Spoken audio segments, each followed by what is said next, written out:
Chemistry. आज से हमारा फर्स्ट लेक्चर होगा ऑर्गेनिक केमिस्ट्री का, ठीक है। बहुत ज़्यादा बेसिक से हम स्टार्ट करेंगे और सबसे पहले यही समझते हैं कि ऑर्गेनिक केमिस्ट्री होता क्या है। देखो, ऑर्गेनिक केमिस्ट्री के अंदर हम ऑर्गेनिक कंपाउंड्स की स्टडी करते हैं। ऑर्गेनिक कंपाउंड्स जो जैसे कि हाइड्रोकार्बन्स होते हैं, जो हाइड्रोजन एंड कार्बन एटम से बने होते हैं, ठीक है, उन्हें हम हाइड्रोकार्बन्स कहते हैं। इसके अंदर मेनली हाइड्रोकार्बन्स की ही स्टडी होती है, ठीक है। अब जो कार्बन होता है, कार्बन का ऑर्गेनिक केमिस्ट्री के अंदर बहुत बड़ा मेजर रोल है, क्योंकि कार्बन के पास एक प्रॉपर्टी है जिसे हम कैटिनेशन प्रॉपर्टी कहते हैं। हमने प्रीवियस क्लासेस के अंदर पढ़ा भी होता है, लाइक 9th-10th के अंदर हमने ऑलरेडी कैटिनेशन प्रॉपर्टी के बारे में स्टडी किया होता है कि कैटिनेशन प्रॉपर्टी क्या होती है, जिससे कार्बन जो होता है और बाकी सारे कार्बन आइटम्स के साथ लिंक करता है, ठीक है, और पूरी चेन बनाता है या फिर कार्बन। तो इस प्रॉपर्टी को हम कैटिनेशन प्रॉपर्टी कहते हैं। कार्बन की इस कैटिनेशन प्रॉपर्टी की वजह से ही ऑर्गेनिक केमिस्ट्री बनी है, ठीक है। पूरी की पूरी जो ऑर्गेनिक केमिस्ट्री है कैटिनेशन प्रॉपर्टी पे ही बेस्ड है। और वैसे भी कार्बन जो होता है टेट्रा, इसकी वैलेंसी जो होती है 3 to 4 रीजंस हैं जिसकी वजह से कार्बन का जो है मेजर रोल होता है ऑर्गेनिक केमिस्ट्री के अंदर, ठीक है। अब सबसे पहले ऑर्गेनिक कंपाउंड्स या ऑर्गेनिक केमिस्ट्री काम क्या आती है प्रैक्टिकल लाइफ, इसकी एप्लीकेशन समझते हैं। एप्लीकेशंस के अंदर इसके अंदर जो आपके कार्बन कंपाउंड्स होते हैं, जो ऑर्गेनिक कंपाउंड्स होते हैं, वो डीएनए आरएनए के अंदर प्रेजेंट होते हैं, ठीक है। डीएनए आरएनए जो है ऑर्गेनिक कंपाउंड्स के एग्जांपल है। या फिर जो प्रोटीन्स हो गए, कार्बोहाइड्रेट्स हो गए, आपके जो क्लोथ्स होते हैं, पॉलीमर्स हैं, डाइज हैं, मेडिसिन हैं, ठीक है, फ्यूल्स हैं, ये सब इनके अंदर ऑर्गेनिक कंपाउंड्स का ही यूज होता है। तो एक्सेट्रा बहुत ज्यादा वाइड एप्लीकेशंस है ऑर्गेनिक केमिस्ट्री के अंदर प्रैक्टिकल लाइफ, ठीक है। अब इसकी हिस्ट्री समझते हैं कि ऑर्गेनिक केमिस्ट्री जो है बस थोड़ा सा ये एक्चुअली इंपॉर्टेंट नहीं होता है, पर हमें थोड़ा पता होना चाहिए कि ऑर्गेनिक केमिस्ट्री हम पढ़ क्यों रहे हैं और जो है इसकी हिस्ट्री कहाँ से हुई, बस, ठीक है। देखो, सबसे पहले जो है आई थिंक 17th सेंचुरी के अंदर क्या माना जाता था कि जो इनऑर्गेनिक कंपाउंड्स होते हैं वो तो मिलते हैं मिनरल सोर्सेज से, और जो ऑर्गेनिक कंपाउंड्स होते हैं वो मिलते हैं प्लांट्स एंड एनिमल्स से। इसलिए जो बर्जेलियस साइंटिस्ट थे उन्हें ये लगता था कि जो ऑर्गेनिक कंपाउंड्स होते हैं ना, उसके अंदर एक वाइटल फोर्स होता है। वाइटल फोर्स का मतलब कि वो एक उनके अंदर नेचुरल पावर होती है जिसकी वजह से वो जो है ऑर्गेनिजम्स के अंदर मिलते हैं, जो लिविंग ऑर्गेनिज्म, जैसे कि आप प्लांट्स से उन्हें ऑब्टेन कर सकते हैं या एनिमल से उन्हें ऑब्टेन कर सकते हैं। तो बर्जेलियस साइंटिस्ट ये मानते थे कि ऑर्गेनिक कंपाउंड्स को लैब में सिंथेसाइज नहीं किया जा सकता। पर उसके बाद एफ वोलर आए, उन्होंने जो है एक्सीडेंटली, उनका भी कोई ऐसा चांस नहीं था कि वो ऑर्गेनिक कंपाउंड को ही प्रिपेयर कर रहे थे, उन्होंने एक्सीडेंटली ही यूरिया सिंथेसाइज किया। किससे? फ्रॉम द अमोनियम साइनेट, ठीक है। जैसे उन्होंने क्या किया, NH4CnO, NH4CnO किसका फॉर्मूला होता है? NH4CnO is the formula of the ammonium cyanate. इसको जब हीट किया ना तो उनके पास NH2CO NH2 यूरिया एक्सीडेंटली जो है प्रिपेयर हुआ, ठीक है। फिर उसके बाद उन्हें लगा कि यूरिया तो एक ऑर्गेनिक कंपाउंड था, हम सबको पता है, ठीक है। तो इस तरीके से जो लैब के अंदर NH4CnO से, मतलब एक अमोनियम साइनेट एक इनऑर्गेनिक कंपाउंड से, जब इनऑर्गेनिक कंपाउंड से जब ऑर्गेनिक कंपाउंड बना, तो उन्हें लगा कि लैब के अंदर ऑर्गेनिक कंपाउंड्स को सिंथेसाइज किया जा सकता है। उसके बाद बहुत सारे साइंटिस्ट ने ट्राई किया, जैसे कि कॉल्ब ने एसिटिक एसिड की डिस्कवरी की, और बर्थलॉट ने मीथेन गैस जो थी उसे डिस्कवर किया, और वैसे लैब के अंदर सीरीज ऑफ ऑर्गेनिक कंपाउंड्स जो है बनते चले गए, ठीक है। अब जो है हम उन सीरीज ऑफ ऑर्गेनिक कंपाउंड्स को स्टडी करने वाले हैं। बस ये थोड़ा सा हिस्ट्री थी जो हमने पढ़ लिया है कि ऑर्गेनिक केमिस्ट्री हमें क्यों स्टडी करनी होती है और ऑर्गेनिक केमिस्ट्री कहाँ से स्टार्ट हुई थी, ठीक है। तो अब एक्चुअली इंपॉर्टेंट नहीं थी, बस थोड़ा सा इसको हमें पता होना, नॉलेज की एज अ नॉलेज हमने इसके गेन की है, ठीक है। तो अब हम अपना स्टार्ट करते हैं जो मेन इंपॉर्टेंट पार्ट है ऑर्गेनिक केमिस्ट्री का। So let's start. एक बार थोड़ा हाइब्रिडाइजेशन से स्टार्ट करते हैं। वैसे तो हाइब्रिडाइजेशन वाला टॉपिक हम केमिकल बॉन्डिंग के अंदर डिस्कस कर चुके हैं, बट फॉर रिवीजन हम कर लेते हैं। देखो, हाइब्रिडाइजेशन अगर सपोज आपको पता है sp होती है, sp2 होती है और sp3, मेजर जो ऑर्गेनिक कंपाउंड्स होते हैं ना उनके अंदर ये तीनों हाइब्रिडाइजेशन ही चलती है। हमें पता है sp के अंदर 50% s करेक्टर होता है, 50% s करेक्टर होता है ना, इसके अंदर सबसे ज्यादा s करेक्टर होता है, ठीक है। 50% s करेक्टर होता है, देयरफॉर ये स्ट्रॉन्ग बॉन्ड बनाती है। मतलब ये जो sp हाइब्रिडाइज्ड ऑर्बिटल हो गया, sp हाइब्रिडाइज्ड कार्बन एटम जो होगा वो स्ट्रॉन्ग बॉन्ड बनाएगा। तो सबसे ज्यादा स्ट्रॉन्ग बॉन्ड बनाता है sp, उसके बाद sp2, उसके बाद sp3, ठीक है। जो हाइब्रिडाइजेशन के अंदर चेंज होता है ना, हाइब्रिडाइजेशन किसको अफेक्ट करती है, इलेक्ट्रोनेगेटिविटी को भी अफेक्ट करती है, ठीक है। तो अगर सपोज आपको ऐसे लिखने के लिए कहा जाए कि sp sp2 और sp3 है, इन तीनों में से आप इलेक्ट्रोनेगेटिव का ऑर्डर बताओ, तो आपको पता होना चाहिए जितना ज्यादा, एक एज अ नोट बना करके लिख लेना आप, जितना ज्यादा एस कैरेक्टर होता है ना, more the S character more will be electronegativity. जितना ज्यादा इलेक्ट्रोनेगेटिविटी का साइन होता है ना, इलेक्ट्रोनेगेटिविटी, ठीक है। तो जितना ज्यादा एस कैरेक्टर होगा उतनी ही ज्यादा इलेक्ट्रोनेगेटिविटी। अब सबसे ज्यादा एस कैरेक्टर यहाँ पे 50% एस कैरेक्टर होता है, तो सबसे ज्यादा एस कैरेक्टर इसके अंदर है, उसके बाद इसके अंदर उससे कम है, उसके बाद इसके अंदर तो सबसे कम है, ठीक है। तो जिसके अंदर सबसे ज्यादा एस कैरेक्टर वो उतना इलेक्ट्रोनेगेटिविटी। तो ये हो गया आपका ऑर्डर किसका, इलेक्ट्रोनेगेटिविटी का, ठीक है। ये ऑर्डर किसका होता है, इलेक्ट्रोनेगेटिविटी का। अब आपको कुछ क्वेश्चंस में लिखने के लिए दूंगी, ठीक है। आप जो है उसको ट्राई करेंगे, वैसे तो आप सबको पता ही होंगे, पर स्टिल जो है हम थोड़ा सा डिस्कस कर लेते हैं, और इट इज नॉट इम्पॉर्टेंट क्योंकि ऐसे क्वेश्चन नीट के एग्जाम में तो बिल्कुल नहीं आते हैं, पर चलो हम ट्राई करते हैं। देखो ये सारे क्वेश्चंस आपके एनसीईआरटी बुक में गिवन है, ठीक है, तो इसलिए मैं करवा रही हूँ, अदरवाइज तो ये आप सबको पता ही होंगे इनके आंसर, पर स्टिल डिस्कस कर लेते हैं। देखो, how many sigma and pi bonds are present in this, ये आपको कंपाउंड गिवन है, इसके अंदर कितने सिग्मा एंड कितने पाई बॉन्ड प्रेजेंट है, तो डिस्कस करते हैं। कंपाउंड क्या है ये इसको सबसे पहले हम एक्सपेंड करके लिख लेते हैं ताकि हमें इजी हो जाएगा। CH2 double bond C, double bond CH, double bond CH3।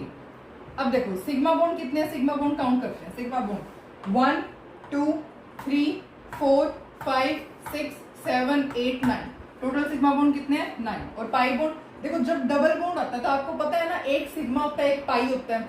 अगर यहाँ पर 3 ट्रिपल बॉन्ड आते हैं तो एक सिग्मा होता है और 2 पाई बॉन्ड्स होते हैं, पता है ना ये बात आपको, ठीक है। तो इस वजह से ये सिग्मा हो गया, ये पाई हो गया, तो अब हमें पाई बॉन्ड कैलकुलेट करना है।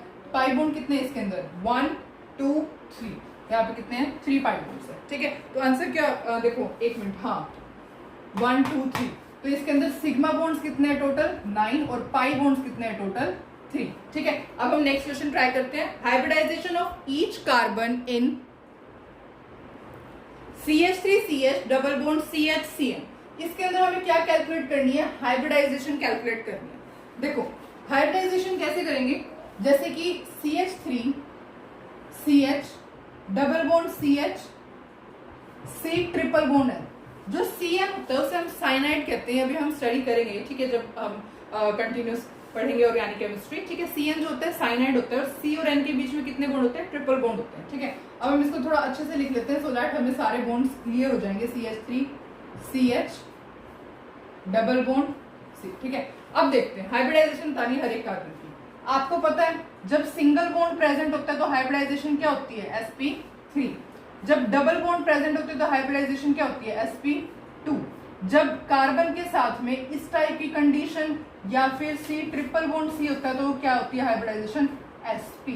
ये सारा पता है ना आपको किससे, अब देखते हैं। देखो यहाँ पे क्या है, ये H ऐसे लिख सकते हैं हम एक्सपेंड करके, ठीक है। तो देखो यहाँ पे कितने बॉन्ड है, देखो सिंगल सिंगल सिंगल, यहाँ पे क्या है 1 2 3, सिंगल बॉन्ड है तो क्या होगी इसकी हाइब्रिडाइजेशन, sp3। इसकी हाइब्रिडाइजेशन क्या है, sp3, ठीक है। इस कार्बन की हाइब्रिडाइजेशन क्या है, अब देखो यहाँ पे एक ये सिंगल बॉन्ड भी बना रही है और ये डबल बॉन्ड भी बना रही है, तो अब डबल बॉन्ड, अगर ऐसी कोई कंडीशन हो ना, डबल बॉन्ड है, या फिर ऐसे भी कह सकते हो जैसे कार्बन कार्बन डबल बॉन्ड है, या फिर कार्बन इस तरीके से कार्बन ऐसे, तो भी आपका sp2 हाइब्रिडाइजेशन आता है, ठीक है। तो ये कौन सी कंडीशन है, सिंगल और डबल, सिंगल और डबल, तो भी क्या आएगा sp2। तो ये इस कार्बन की क्या है, sp2 हाइब्रिडाइजेशन।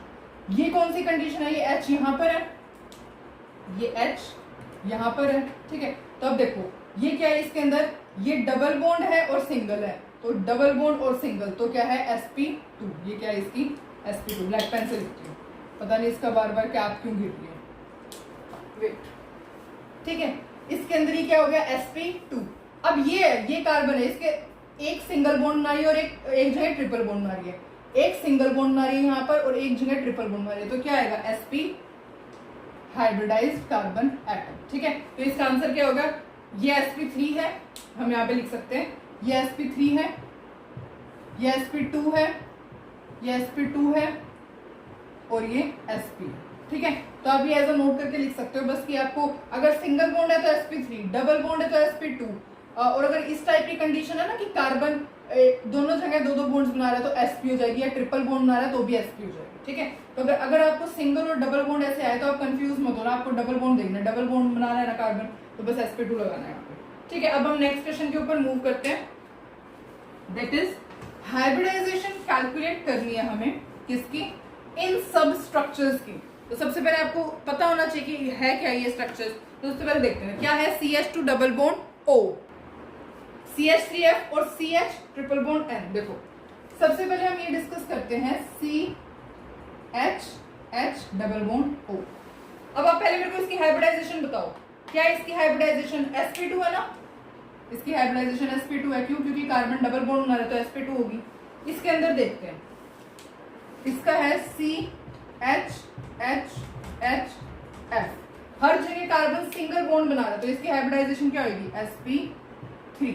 इसके अंदर देखो CH ट्रिपल बॉन्ड N, ये क्या बना रहा है, ट्रिपल बॉन्ड बना रहा है, देखो इसकी हाइब्रिडाइजेशन क्या है, sp। अब आपको हाइब्रिडाइजेशन तो पता लगी हर किसी की, शेप बतानी है।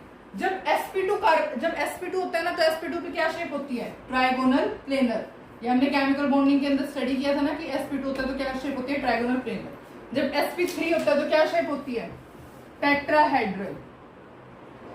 और जब sp होता है तो क्या शेप होती है, लीनियर, ठीक है। तो इस तरीके से आप इसको हाइब्रिडाइजेशन और शेप को सॉल्व कर सकते हो आंसर। ये बहुत ज्यादा बेसिक है, मैं बस ये कंसीडर करके चल रही हूँ कि इतना तो आपको आता ही होगा, पर स्टिल हमने सब कुछ डिस्कस कर लिया है इसका, ठीक है। अब हम अपना जो मेन है उससे स्टार्ट करते हैं, ठीक है। देखो अब हम स्टार्ट करेंगे structural representation of organic compound, कैसे करते हैं। तो स्ट्रक्चरल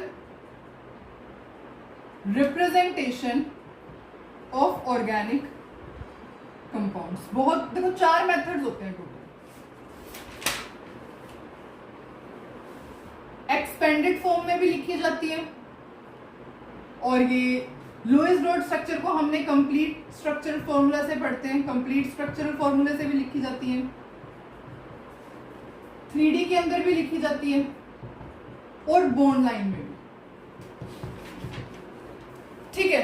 तो ये structural representation of organic compounds आप एक्सपेंडेड में भी लिख सकते हो, कंप्लीट स्ट्रक्चरल फॉर्मूला में भी लिख सकते हो, 3D में भी लिख सकते हो, और बॉन्ड लाइन में भी लिख सकते हो। तो अब हम देखते हैं सबसे पहले कि किस तरीके से हम लिखते हैं। देखो लुईस स्ट्रक्चर में आपको पता है, अगर जैसे एक ऑर्गेनिक कंपाउंड्स के अंदर आप ध्यान रखोगे कि जो डबल, जैसे ये इलेक्ट्रॉन है और ये भी इलेक्ट्रॉन है, तो जो 2 इलेक्ट्रॉन होते हैं ना उसे सिंगल बॉन्ड से रिप्रेजेंट करते हैं ऐसे, मतलब सिंगल बॉन्ड किसके बीच में बन रहा है, 2 इलेक्ट्रॉन के बीच में बन रहा है, ठीक है।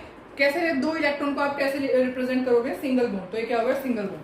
अगर 4 इलेक्ट्रॉन है, ऐसे ऐसे 4 इलेक्ट्रॉन है, तो ये कितने बॉन्ड हो गए टोटल, डबल बॉन्ड्स हो गए हैं टोटल, ठीक है। और अगर यहाँ पे 6 इलेक्ट्रॉन है, 1 2 3 4 5 6, तो इसको आप ज्वाइन कर दो तो ये कितना बन गया, ट्रिपल बॉन्ड। तो सिंगल डबल ट्रिपल ऐसे समझ में आ गया ना आपको किस तरीके से होते हैं, ठीक है। अब देखो अगर सपोज मैं आपको कुछ कंपाउंड्स देती हूँ और उसको आपको लिखना है, कंप्लीट स्ट्रक्चरल फॉर्मूले बनाने हैं।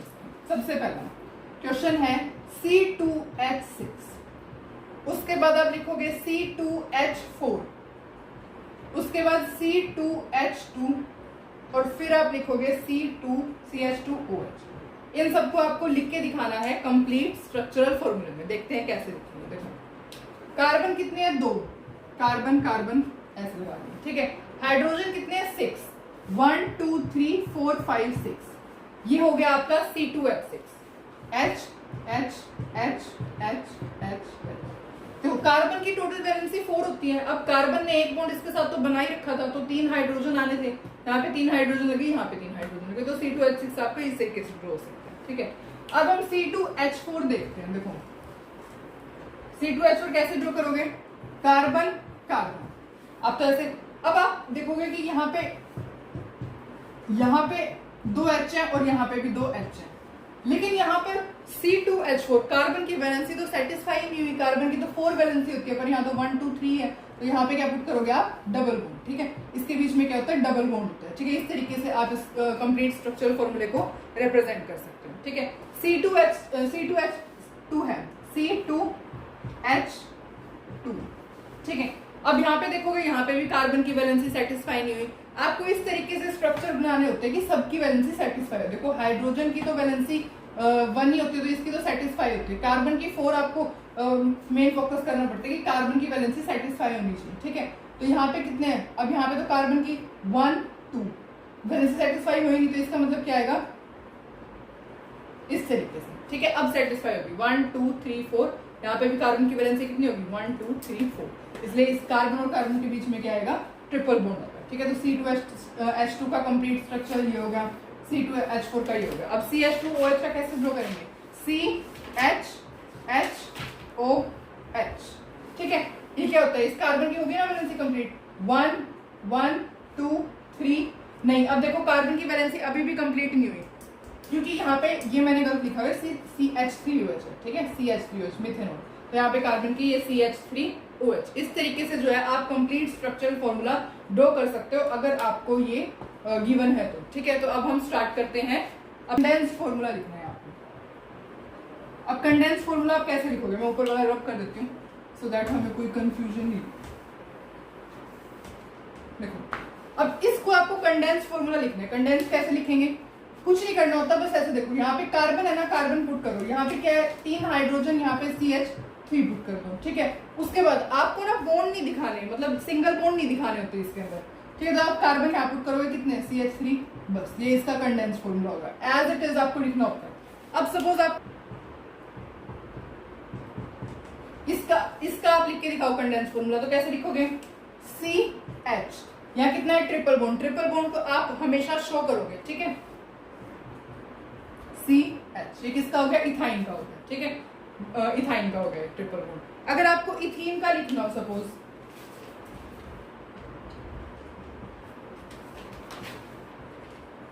बस इसके अंदर कार्बन लगाओ, यहाँ पे 2 H है तो H2 लगाओ, यहाँ पे डबल बॉन्ड है, डबल बॉन्ड को आप रिप्रेजेंट करोगे, ठीक है। यहाँ पे कार्बन है, कार्बन 2 H है H2, इस तरीके से आप कंडेंस फॉर्मूला लिख सकते हो। सपोज आपको मिथेनॉल का लिखना हो, इसका लिख के बताना इसका आप कंडेंस फॉर्मूला लिख के बताओ, कैसे लिखोगे CH3OH, ठीक है। C के साथ कार्बन अटैच है ना 3, ऐसे लिखो, यहाँ पे O लिख लो सो दैट आपको कंफ्यूजन नहीं होगी। C के साथ यहाँ पे 3 कार्बन एटम्स अटैच है, तो यहाँ पे अब C ऑक्सीजन के साथ अटैच है, तो डायरेक्ट जिसके साथ कार्बन डायरेक्ट अटैच रखता है उसको ही आपने यहाँ पे लिखना होता है, ठीक है। तो इस तरीके से हम कंडेंस फॉर्मूला जो है सबका लिख सकते हैं। अब एक बड़ा सा क्वेश्चन करते हैं ताकि हमें बस, अब वो लास्ट क्वेश्चन कर लेते हैं कंडेंस फॉर्मूला लिखने के लिए। सपोज आपको लिखना है CH3 CH2 CH2 CH2 CH2 CH3, इसका आप कंडेंस फॉर्मूला लिख के बताओ, कैसे लिखोगे CH3। अब CH2 ऐसे नहीं है आप बार बार यहाँ CH2 ही लिखोगे, नहीं, ये क्या है CH2 कितनी बार रिपीट हो रहा है 1 2 3 4 बार, तो यहाँ पे ब्रैकेट लगा के 4 और CH3, तो ये क्या हो जाएगा इसका कंडेंस फॉर्मूला हो जाएगा, ठीक है। आई होप आपको कंडेंस फॉर्मूला समझ में आ गया, कैसे कंडेंस फॉर्मूला लिखते हैं। कंप्लीट स्ट्रक्चरल फॉर्मूला को भी हम एक्सपेंडेड फॉर्मूले कहते हैं, ठीक है। जैसे कि सपोज आपको मैंने ये दिया है ना CH3 CH2 का होल थ्राइस CH3, अब आप इसको एक्सपेंडेड फॉर्म में लिखो। एक्सपेंडेड फॉर्म का मतलब क्या है, एक्सपेंडेड फॉर्म को हम कंप्लीट स्ट्रक्चरल फॉर्मूला भी कहते हैं। कंप्लीट स्ट्रक्चर फॉर्मूला लिखना, कंप्लीट स्ट्रक्चर बनाना है, कैसे बनाओगे CH3 CH2 CH2 CH2 CH3, आपको पता है ना यहाँ पे सारे के क्या आएगा, हाइड्रोजन आएगी सब जगह, ठीक है। तो यहाँ पे रहेगा CH3 CH2 3 बार रिपीट किया, CH2 CH2 CH2 और फिर यहाँ पे CH3, ठीक है। अब हम बॉन्ड लाइन स्ट्रक्चरल फॉर्मूला देखते हैं कि बॉन्ड लाइन कैसे रिप्रेजेंट होता है। बॉन्ड लाइन फॉर्मूला देखो, इसके अंदर सिर्फ लाइन ही यूज होती है, ओनली लाइंस आर यूज्ड, और कुछ यूज नहीं करोगे, सिर्फ और सिर्फ क्या यूज होती है, लाइंस यूज होती है, ठीक है। Carbon and hydrogen are not shown, carbon और हाइड्रोजन आप यहां पर रिप्रेजेंट नहीं करोगे, ठीक है। Carbon carbon bonds are drawn in zigzag manner, zigzag manner के अंदर कार्बन कार्बन बॉन्ड्स को ड्रॉ किया जाता है, ठीक है। उसके बाद टर्मिनल्स क्या डिनोट करते हैं, यहाँ पे terminals denote CH3 group, terminal क्या डिनोट करते हैं CH3 को डिनोट करते हैं, ठीक है। और जो लाइन जंक्शंस होते हैं, लाइन जंक्शंस क्या डिनोट करते हैं? लाइन जंक्शंस क्या डिनोट करते हैं? कार्बन एटम्स, ठीक है। अब बॉन्ड लाइन फॉर्मूला के अंदर और भी वैसे देखो, सबसे पहले डिस्कस करते हैं, ओनली सिर्फ और सिर्फ लाइंस यूज की जाती है, सिर्फ लाइंस यूज होती है, कार्बन और हाइड्रोजन नहीं शो होते इसके अंदर। कार्बन कार्बन बॉन्ड्स को कैसे रिप्रेजेंट करोगे? जिगजैग मैनर के अंदर। टर्मिनल्स क्या डिनोट करते हैं? CH3 group. अब कोई जरूरी नहीं है टर्मिनल्स हमेशा CH3 ग्रुप डिनोट करेंगे। अगर कोई फंक्शनल ग्रुप आएगा तो भी टर्मिनल्स फंक्शन ग्रुप भी डिनोट करते हैं, ठीक है। लाइन जंक्शंस क्या डिनोट करते हैं? कार्बन एटम्स डिनोट करते हैं bonded to appropriate number of hydrogen atoms, ठीक है। लाइन जंक्शंस क्या डिनोट करते हैं? कार्बन एटम्स डिनोट करते हैं जो कि appropriate number of hydrogen atom से अटैच होते हैं, जो भी कार्बन एटम की वैलेंसी को सेटिस्फाई करेगा, ठीक है। अब अगर सपोज आपका सल्फर, क्लोरीन, कोई भी एक्स एक्सेट्रा आ जाता है ना, तो वो आप शो करोगे, आज शो, ठीक है। बस कार्बन और हाइड्रोजन के अलावा जो भी ग्रुप आएगा आपको, आप वो शो करोगे। अब हम इसी उसको रूल्स को यूज करके 3 मिथाइल ऑक्टेन का बॉन्ड लाइन फॉर्मूला लिखते हैं। सपोज आपको 3 मिथाइल ऑक्टेन का बॉन्ड लाइन फॉर्मूला लिखना है, वो कैसे लिखोगे? ऑक्टेन है, कैसे रिप्रेजेंट करोगे? दो जिगजैग मैनर, 1 2 3 4 5 6 7 8, ठीक है। जिगजैग मैनर के अंदर होना चाहिए। टर्मिनल्स क्या डिनोट करेंगे? ये जो है ये क्या है? कार्बन, सारी की सारी क्या है? कार्बन। कितनी है? ऑक्ट। ऑक्ट का मतलब क्या होता है? 8, मतलब कि 8 कार्बन देंगे। 1 2 3 4 5 6 7 8 कार्बन देंगे। थर्ड वाले कार्बन पे क्या लगेगा? Methyl group. 1 2 3, थर्ड के ऊपर क्या लगेगा? Methyl group. यहाँ क्या लगेगा आपका? Methyl group. अब आपने ऐसा शो नहीं करना कि नीचे आप CH3 लिख दो, बस ये लाइन क्या डिनोट कर रही है कि यहाँ पे CH3 होगा, ठीक है। और ये कार्बन एटम्स भी आपको शो नहीं करने, तो ये कार्बन एटम्स भी हम रब कर रहे हैं, ठीक है। तो डायरेक्ट आपका जो आंसर होगा वो क्या होगा? ये इस तरीके से हम जो है 3 मिथाइल कार्बन एटम बनाया, ठीक है। ये जो होता है ये बॉन्ड लाइन फॉर्मूला होता है किसका? 3 मिथाइल ऑक्टेन का बॉन्ड लाइन फॉर्मूला, ठीक है। ऑक्टेन है तो आप सबसे पहले जिगजैग मैनर में 8 कार्बन ले लो। थर्ड पोजीशन पे मिथाइल है तो 1 2 3, थर्ड पोजीशन पे आप मिथाइल अटैच करते हो। इस तरीके से आप बॉन्ड लाइन फॉर्मूला लिख सकते हो किसका? 3 मिथाइल ऑक्टेन का। और भी आप एग्जांपल्स ट्राई कर सकते हो। अब सपोज हम और एग्जांपल्स ट्राई करते हैं, तो सपोज आपको साइक्लोप्रोपेन का लिखना है बॉन्ड लाइन फॉर्मूला। साइक्लोपेंटेन का आप लिख के दिखाओगे और क्लोरोसाइक्लोहेक्सेन का। देखो साइक्लोपेंटेन, साइक्लो का मतलब साइकिल ड्रॉ करनी है, प्रोपेन का मतलब क्या होगा? प्रोप का मतलब 3 कार्बन होंगे, पेंट का मतलब 5 कार्बन होंगे, क्लोरोसाइक्लोहेक्सेन का मतलब 6 कार्बन, ठीक है। अब देखते हैं, साइक्लो का मतलब साइक्लिक मैनर में ड्रॉ करना 3 कार्बन, साइक्लिक मैनर में 3 कार्बन ड्रॉ हो गए, ये होता है साइक्लोप्रोपेन, ठीक है। कार्बन एटम्स हम शो नहीं करते तो सिंपल आप ट्राइंगल ड्रॉ करोगे, ये हो गया इसका बॉन्ड लाइन फॉर्मूला। साइक्लोपेंटेन मतलब कि साइक्लिक मैनर में ड्रॉ करने हैं कितने? 5 कार्बन, 1 2 3 4 5, ठीक है। कार्बन एटम्स शो नहीं करेंगे, इस वजह से हम इसको डायरेक्ट ऐसे बना देते हैं, ये हो गया इसका बॉन्ड लाइन फॉर्मूला। क्लोरोसाइक्लोहेक्सेन मतलब कि हेक्सेन को ड्रॉ करो, 1 2 3 4 5 6, ये क्लोरोसाइक्लोहेक्सेन साइक्लिक मैनर के अंदर 6 कार्बन एटम ऐसे ही अटैच होंगे, ठीक है। क्लोरो, आप कहीं पर भी क्लोरो लगा सकते हैं, सपोज हमने यहाँ पे क्लोरो लगा दिया, ठीक है। कार्बन एटम्स शो नहीं करते, कार्बन एटम्स के अलावा जो भी होता है वो शो करते हैं हम, ठीक है। तो क्लोरीन है तो क्लोरीन को शो किया जाएगा, तो इसका ही हो गया बॉन्ड लाइन स्ट्रक्चरल फॉर्मूला, ठीक है। अब मैं आपको कुछ क्वेश्चंस दूंगी जो आप ट्राई करोगे, एक्सपेंडेड मतलब कि कंडेंस फॉर्मूला के अंदर कैसे लिखना है आपको, बॉन्ड लाइन फॉर्मूला कैसे लिखना है, तो वो क्वेश्चंस आप ट्राई करोगे। अब देखो हम ये क्वेश्चंस ट्राई करते हैं। सबसे पहले क्या है?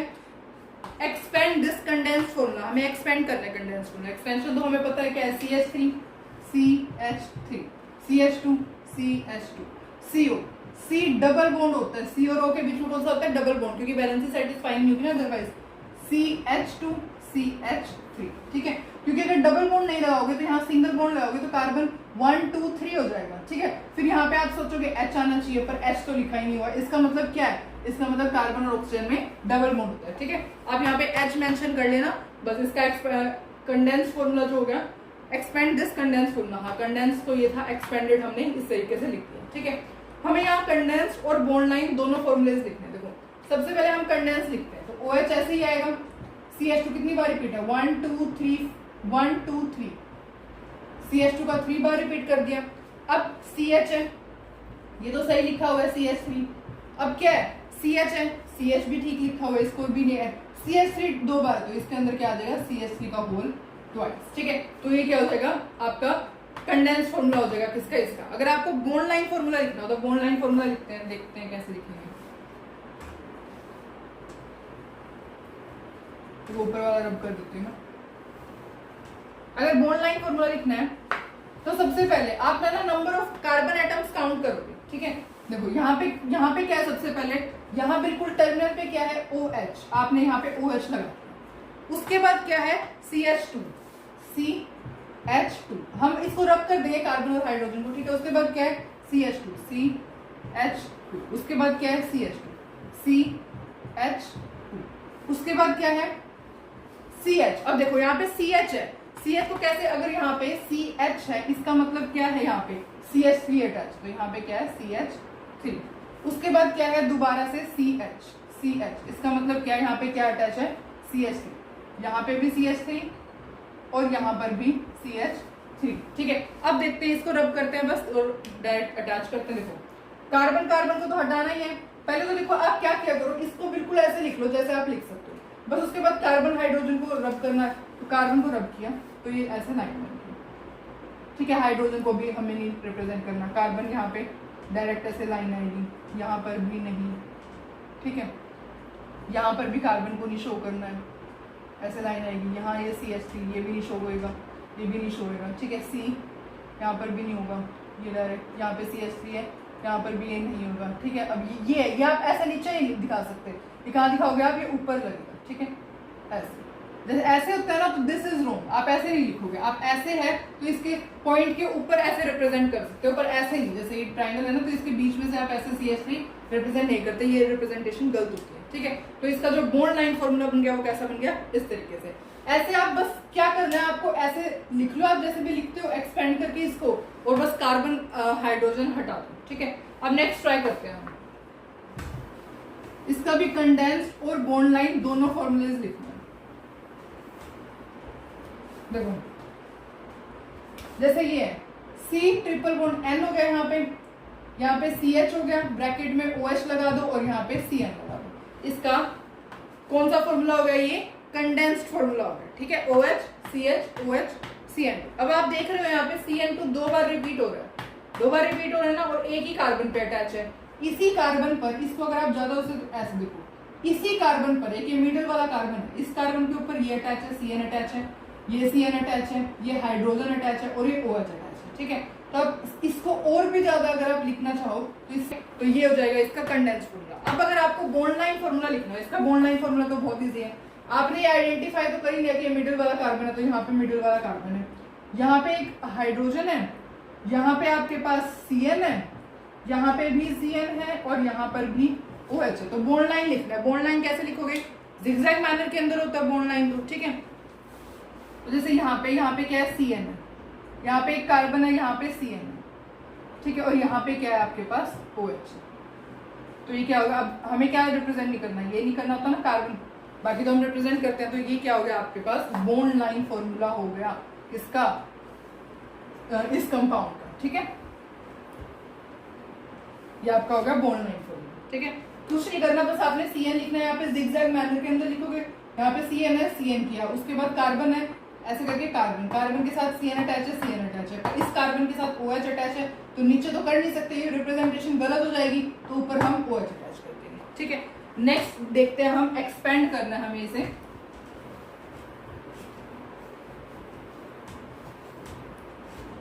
कैसे एक्सपेंड करेंगे? देखो ट्रिपल बॉन्ड है, मतलब कि कार्बन ट्रिपल बॉन्ड कार्बन है, उसके बाद एक लाइन है, उसके बाद ऐसे है, उसके बाद सी है, उसके बाद OH है और यहाँ पे सी है, मतलब जिसके पास 3 हाइड्रोजन अटैच है। अब इसको एक्सपेंड करके कैसे लिखोगे, अब बस लिखते हैं हम, देखो carbon triple bond carbon, carbon triple bond carbon, ये तो हो गया। अब इसको रब करते जाओ, उसके बाद कार्बन है, कार्बन लिख लिया, उसके बाद ये कार्बन एक और कार्बन से अटैच है, उसके बाद ये कार्बन लिख लिया, उसके बाद ये वाला कार्बन OH से अटैच है, यहाँ पे OH लिख लिया, और ये वाला कार्बन एक और कार्बन से अटैच है। क्या एक्सपेंडेड फॉर्मूला नहीं हो गया, बस इसके अंदर आपको हाइड्रोजन लगानी है, यहाँ पे CH हो जाएगी, इसकी तो वैलेंसी कंप्लीट है, यहाँ पे हाइड्रोजन हाइड्रोजन हो जाएगा, यहाँ पे H हो जाएगा, यहाँ पे CH3 हो जाएगा। तो ये क्या हो गया आपका बिल्कुल एक्सपेंडेड फॉर्मूला हो गया, ठीक है, इसका एक्सपेंडेड फॉर्मूला। तो आई होप आपको ये सारे क्वेश्चन समझ में आए। प्लीज इन क्वेश्चंस की प्रैक्टिस करो बिकॉज ये बहुत ज्यादा बेसिक है, ये तो मतलब आपको पता ही होना चाहिए, ये तो हर एक मतलब है ना, ऐसे लगता है कि ये तो आपको पता होना ही चाहिए, ठीक है। उसके बाद क्योंकि ऑर्गेनिक केमिस्ट्री के अंदर इसके अलावा और बहुत कुछ है सीखने को, तो सबसे पहले आई थिंक ये तो आपको क्लियर है। तो अब अगर आपको ये क्लियर है तो लास्ट क्वेश्चन और करके दिखा दो बस मुझे, ये आप क्वेश्चन करके दिखाओ, इसको आपने एक्सपेंड करना, करें स्टार्ट। देखो ये क्या है, यहाँ पे बॉन्ड लाइन फॉर्मूला दिया हुआ है, तो बस मैं तो ऐसे करती हूँ, ये कार्बन कार्बन लगा लेते हैं, ठीक है। उसके बाद ये भी कार्बन है, यहाँ भी कार्बन है, यहाँ भी कार्बन है। बस अब क्या करना है, इसके अंदर वैलेंसी आपको सेटिस्फाई करनी है। यहाँ CH2 हो जाएगा, यहाँ पे 2H, यहाँ भी 2H, यहाँ भी 2H, यहाँ भी। चलो मैं ब्लैक पेन से रिप्रेजेंट करती हूँ ताकि आपको कंफ्यूजन नहीं हो। यहाँ भी 2H, यहाँ भी 2H, यहाँ भी 2H, यहाँ भी 2H, यहाँ भी 2H, इसकी 1 2 3 तो यहाँ एक H आएगा, यहाँ पे 1 2 3 तो यहाँ एक H आएगा, यहाँ पे 3H और यहाँ पे 3H, ठीक है। इस तरीके से एक्सपेंडेड फॉर्मूला होगा। यहाँ पे आप H पुट कर लेना जहाँ भी मैंने ब्लैक लाइन ड्रॉ कर रखी है, ठीक है। यहाँ H और यहाँ पे 3H, यहाँ पे 3H, ठीक है। अब ये सारा हमारा हो गया है, जितने भी बॉन्ड लाइन एक्सपेंडेड फॉर्मूला आपके सारे एनसीईआरटी के, अगर आप इसको इस ऑर्गेनिक केमिस्ट्री को स्टार्ट करोगे ना +1 के एनसीईआरटी के अंदर, तो आप देखना आपके ऑलमोस्ट सारे एग्जांपल हो गए हैं, ठीक है। जितने भी एग्जांपल्स थे ना आपके गिवन है उस बुक में, मैंने सारे करवा दिए यहाँ पे। तो अब हम स्टार्ट करते हैं 3D रिप्रेजेंटेशन से। देखो 3D रिप्रेजेंटेशन अगर आप ऑर्गेनिक कंपाउंड की करते हो तो उसके अंदर कुछ एक सिंबल्स होते हैं, जैसे कि आपको ऐसा सिंबल देखने को मिलेगा, ऐसा सिंबल देखने को मिलेगा, ठीक है, और एक सिंगल बॉन्ड लाइन।